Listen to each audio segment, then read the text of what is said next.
बंदर और किसान खूब मेहनत करके डेजर्ट में एक घर बनाते हैं। यह बंदर दूर दूर से भोजन और पानी लाता है, तो किसान भी बहुत मेहनत करके ईंटों को लाता है और फिर घर बनकर तैयार हो जाता है। एक दिन किसान और बंदर आराम कर रहे होते तभी बहुत तेज बाढ़ आ जाती है और किसान का घर डूब जाता है और यह देखकर बंदर रोने लगता है। फिर लाइक सब्सक्राइब नहीं।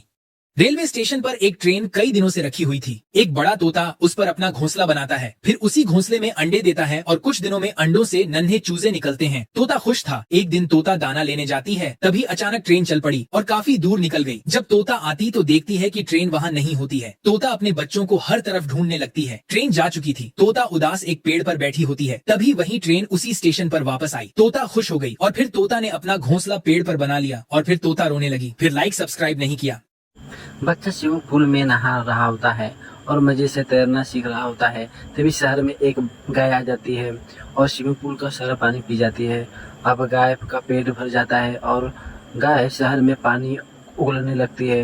फिर शहर में पानी से बाढ़ आ जाती है और बच्चा रोने लगता है। फिर लाइक सब्सक्राइब नहीं किया। एक बड़ा कबूतर गांव में घुस आता है। तभी एक बहादुर किसान कबूतर को रस्सी से पकड़ लेता है और फिर कबूतर के ऊपर बैठकर गांव में घूमने लगता है। फिर कबूतर को बहुत सारा फल खिलाता है, उसके साथ सारा दिन खेलता और कबूतर किसान को अपने ऊपर बैठा कर खेत ले जाती।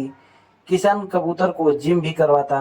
एक दिन कबूतर का पेट दर्द होने लगता है और किसान उदास हो जाता है। तभी कबूतर एक सोने का अंडा देती है।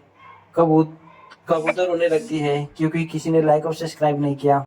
कबूतर गांव में टहलता है। गांव वाले डर के भागने लगते हैं। गांव के आदमी कबूतर को रस्सी से पकड़ लेते हैं और कबूतर को पिंजरे में बंद कर देते हैं और सब हंसने लगते हैं। एक दिन एक बिल्ली आती है और कबूतर को देखती है पिंजरे में बंद है तो उसे तोड़कर बाहर निकाल और जाते जाते रोने लगते हैं क्योंकि किसी ने लाइक और सब्सक्राइब नहीं किया।